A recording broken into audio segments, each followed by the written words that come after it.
5년 전에 독일 경제학자 막스 오테라는 사람이 사고 임박이라는 제목의 책을 냈어요. 사고 임박이라는 그 책의 내용이 뭐냐면 금융기관들이 감당할 수 없는 대출을 관행적으로 승인한다는 거예요. 그래서 주택 보유자들이 상환 능력을 초과해서 도저히 갚을 길이 없는 빚에 시달리게 되고, 그러다 보니까 미국 달러 가치가 크게 하락하면 세계적인 경제 위기가 불러올 것이다라고 2006년도에 예견을 했어요. 근데 이게 불행히도 딱 맞아 떨어져 가지고서 몇 년 전에 미국에서 수백만 명의 사람들이 일자리를 잃고 저당 잡힌 집들이 대학생들이 그냥 세를 얻어서 살 정도로 폭락을 한 거예요.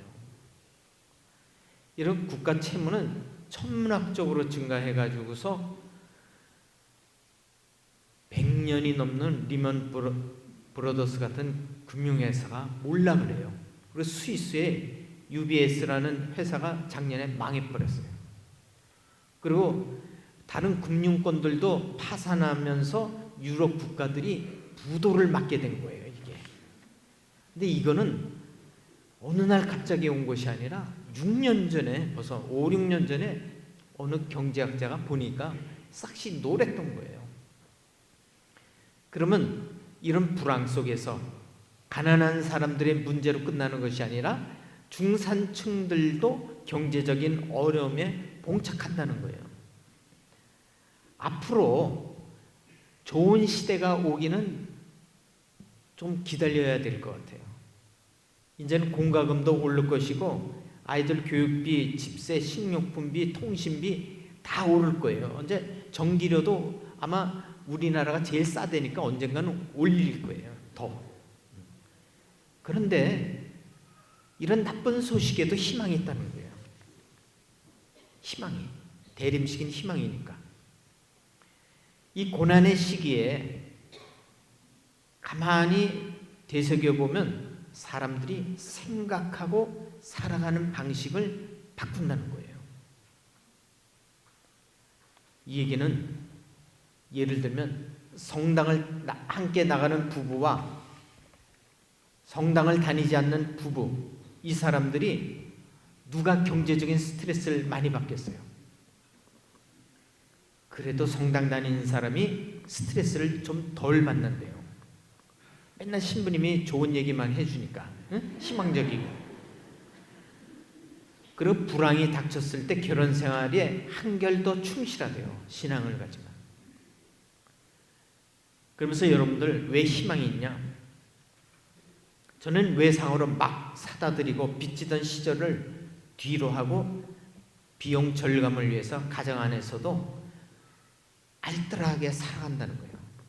집안에 텃밭도 가꾸고 가족들이 돈 들지 않는 오락을 하게 된다는 거예요. 호수공원을 간다든가 아이들 데리고 박물관을 간다든가 산보를 간다든가, 전에처럼 외식, 값비싼 음식으로 갈비로 외식을 한다든가 뭐 해외여행을 가지는 않지만 전처럼 집에서 놀 수 있는 그런 가족들이 오손도손 모여서 즐겁게 지낸다는 거예요.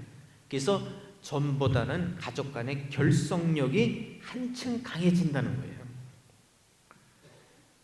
2009년도 타임지에 보면 비록 불경기지만 그 안에 보물이 묻혀있다 이렇게 나왔었어요. 돈으로 행복을 사지 못한다는 거예요. 연구 결과에 보면 백만장자는 자기 수입 자산의 20분의 1도 안 되는 그 사람보다 더 행복하지 않다는 거예요. 응? 아파트 한 채 가진 사람이 아파트 20개를 가진 사람보다 더 불행하다는 공식은 절대로 없다는 거예요. 응? 여러분들 보세요. 경제 위기는 가족이나 친구와 함께 보내는 시간이 더 많아지면서 또 자녀들과의 관계도 더 좋아진다는 거예요. 나빠진다는 사람도 있기는 있지만 그래도 나쁜 사람보다는 좋아진다는 사람이 4배래요. 4배. 뭐 미국이라 그런지 몰라도 사도 바울은 신자들에게 믿음과 희망을 가지라 그래요. 왜? 우리는 하느님 영광에 참여하리란 희망을 자랑으로 여겨야 된다라고 로마서 5장 2절에 이야기해요. 이처럼 우리가 하늘나라에 들어갈 자리가 있다는 것을 자랑하고 다닐 만큼 희망을 가져야 된다는 거예요. 눈으로 보지 못하지만은 희망을 가지고 있는, 그리고 그 희망을 믿는 거기에서 기쁨이 있다는 거예요. 우리는 환난도 자랑으로 여기고 알고 있듯이 환난은 인내를 자아내고 인내는 수양은 희망을 자아낸다고 했어요. 희망은 우리를 부끄럽게 하지 않으며 우리가 받은 성령을 통해서 하느님이 사랑에 우리 마음에 부어진다고 그랬어요. 요즘 다 어렵다고 그래요. 어려운 시기에 우리가 예수님께 희망을 두는 일은 아주 중요하고, 이런 불경기조차도 우리를 그리스도와 그 사랑을 떼어놓을 수 없다는 사실을 알아야 됩니다. 환난이든 역경이든 박해든 굶주리니 헐벗은 위험이든 그 어떤 것도 우리를 떼어놓을 수 없다라는 그러한 믿음으로 여러분들이 이 시기에 힘차게 가도록 하세요. 아시겠죠? 저는 10여 년 전에 IMF를 여러분도 맞았지만 그때는 사회가 암울하더라고요.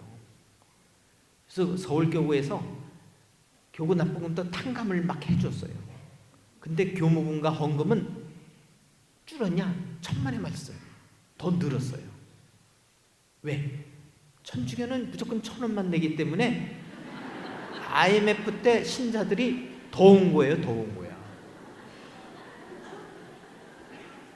그래서 헌금과 교무금의 차이가 더 높아졌어요. 2,000원 내던 사람이 1,000원을 냈으면 격감했을 텐데 최소 단위가 1,000원이었기 때문에 신자가 더 늘었어요. IMF 때. 그래서 불경기는 사실 종교적인 입장에서는 혹이에요. 혹이. 여러분, 돈이 없으니까 다 성당에 나오잖아요. 보세요. 돈 있으면 다 놀러 다녀요. 스키 타러 가고. 보세요. 내년 봄에도 보세요. 꽉꽉 찰 거예요. 봄나들이는 호수원으로 가고 가족들과 칼국수 먹고. 그러니까 어려운 중에도 희망은 있다라고 꼭 그렇게 기억하시래요. 아시셨죠?